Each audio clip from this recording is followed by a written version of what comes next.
hey, when we start this, hey, Eric, when you're done, we'll make sure we send it to you. That way you have it on your phone, okay? By the way, y'all, I've known Eric's mom and dad since way before Eric was even a glimmer in their eyes. His dad and my brother, his dad allowed my brother to be in a band with him. Now, the curious thing about that is my brother passed away 30 years ago. So, anyway, Eric holds a tender place in my heart. My brother's name was Eric. So, should we get to record? Kind of cool. Yeah, Eric's going to record this. All right, so I'm going to present this somewhat formally. Okay, so it's all about the reading. Everybody should be staring at subtest 3. It's got a big 3 at the top. Please note that it says, what is it, narrative fiction or something like that. All right, so Eric, whenever you're ready, you point at me, and I'll need everybody to pay attention the best you possibly can. You ready? All right, so good afternoon, everybody out there in Twitter or whatever video lane you're watching this in, YouTube, whatever. I'm Coach Harris, Stewart's Creek High School. I'm here with about 110 of my favorite junior students at Stewart's Creek. And today we're getting ready for the reading portion of the ACT. Now, you may be in Louisiana or one of the 14 or 15 other states along with Tennessee that are getting ready for the March ACT for juniors. You feel free to share this with others. Let them know what's going on. Follow me on Twitter at CoachPT91, at CoachPT91. Now, we're going to dig into the reading portion of the ACT right now. Now, why do I start with the reading portion? Because if you take a look at the rest of the test, it is all about reading. If you struggle with the reading, then guess what? You're going to struggle with the rest of that.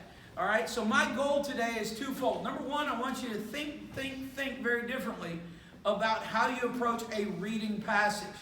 What do you mean, Coach Harris? Well, first of all, I don't know if you're like me. When I took the test when I was in high school, I didn't finish the whole reading. I'm a good reader, but I'm moderately slow. I'm very good with comprehension, but I'm not real good at speed. So what I've done is I've developed a process, a methodology, if you will, of being able to go through the reading passage, especially the reading passages that are nonfiction, and being able to apply a specific skimming method to that. Now, it takes advantage of a couple different things. First of all, it takes advantage of the structure of the passages. We'll talk about that in just a minute.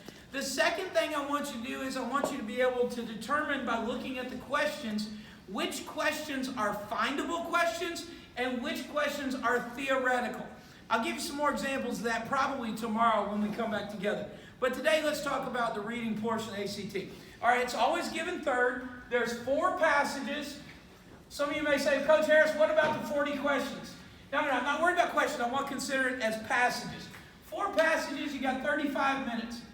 Now, in a perfect world, we would break that down. We get 8 minutes and 45 seconds to do each passage. Don't write that down yet, because that's not what I ascribe to. All right? I want to first take a look at the makeup of the passages. 3 of the 4 are nonfiction. Well, that's 75%. So guess what? We want to put our focus on that 75% and do our very best on that. It doesn't make sense for me to spend the majority of my time getting ready for fiction when 75% is nonfiction. So what I want you to do right now, if you're in the house, I want you to go ahead and take from passage 1, I want you to go over to passage 2. All right? Almost all the time, ACT puts fiction as their first passage. So when we take it, we want to skip that, and we will come back and do that last in the reading part of the test. So looking at the nonfiction. So we got the 3 nonfiction portions. We want to talk about a timing component.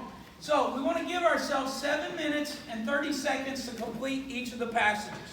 Okay, what does that then do?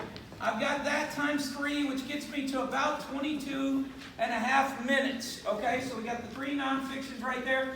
Take that away from 35, and you know what? That gives us about 12 minutes and a little bit left over to finish the fiction. Guess what? You'll finish it. Has anybody ever taken a reading test before where you know you're running out of time and it just stresses you that much more? And all of a sudden you get there and the proctor says there's 5 minutes left. You get that oh crap moment and you start, yes, Crank, I see your hand. All right, it's like we're in church. All right, so yes, I see your hand back there, brother. All right, so here's the deal. What we do is we start stressing over it. It's like, I finished it. The idea, thank you. The idea about this is we don't want to come to that place. Okay? So we have to practice with specific timings. Now, the first couple times you do this, guys, it's going to be hard.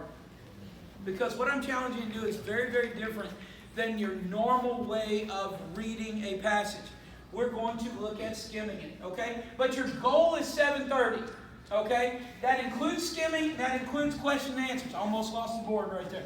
All right, so anyway, let's look at the passages themselves. In passage 2, when we look at the passage, it's got a structure that's eerily similar to what we learned freshman year.